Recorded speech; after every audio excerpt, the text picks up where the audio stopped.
fast speed on the highway, What is it? tempting the Lord.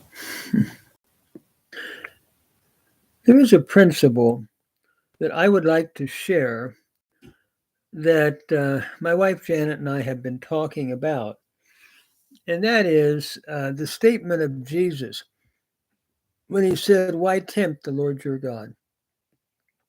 Satan had said to Jesus, why don't you jump from the pinnacle of the temple? Because God will take care of you. He'll bring his angels and they'll bear you up. Even the scripture was quoted, lest you dash your foot against a stone. That basic principle, I think, I've been thinking about a lot lately because people often say, well, look, when your time comes, that's it. Or you only have so many years. And so, you know, uh, why are you worried about anything? The other day, my wife and I were on the highway and we were going uh, on a trip, fairly short trip, but it was raining and it was still dark and it was raining pretty hard and cars were passing us like crazy. I'm going to say probably going 70, 75 mile an hour. And the rain was falling, there was lightning. And I said to Janet, I said, it's interesting. Either I'm crazy or we're all crazy. People are driving just at breakneck speed, and the road is slippery, it's raining, lightning, and dark. And people might say, well, Gary, why in the world do you worry about that? When your time comes, it's up. You only have so many days. I thought a lot about that, but I think there's a principle that the Bible teaches and that Jesus taught. He was God, and his Father had all power.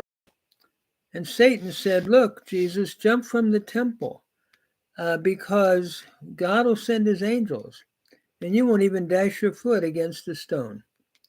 And Jesus' reply was, no, don't tempt the Lord your God.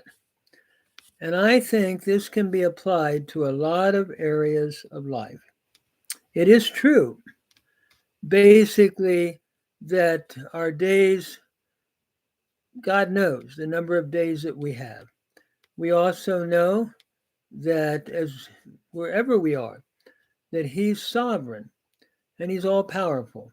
And we also know from scripture we're to be anxious for nothing, but in everything by prayer and supplication. However, there is a basic principle that I think is often forgotten because people often say to me, well, basically, you don't have to worry about anything. Just do whatever you're doing because God will take care of you. That's true.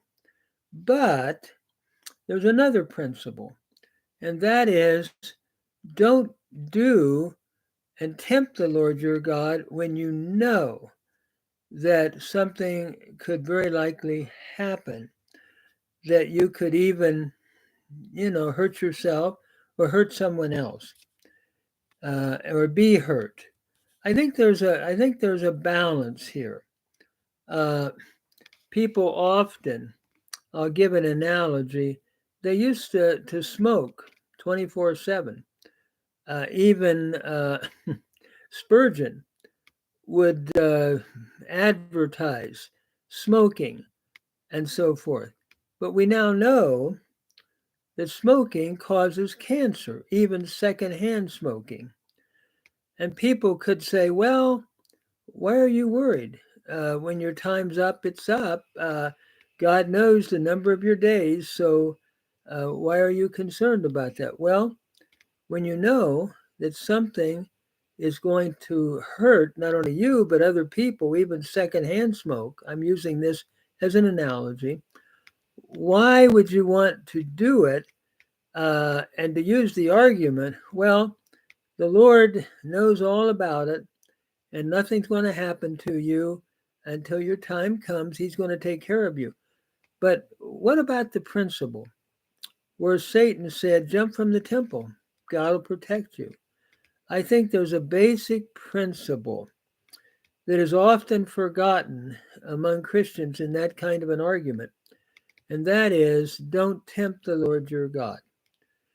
Uh, Now, people might say, well, there's areas that are questionable, but still, why not do the very best you can to follow what is going to be the best, not only for you as an individual, but for other people?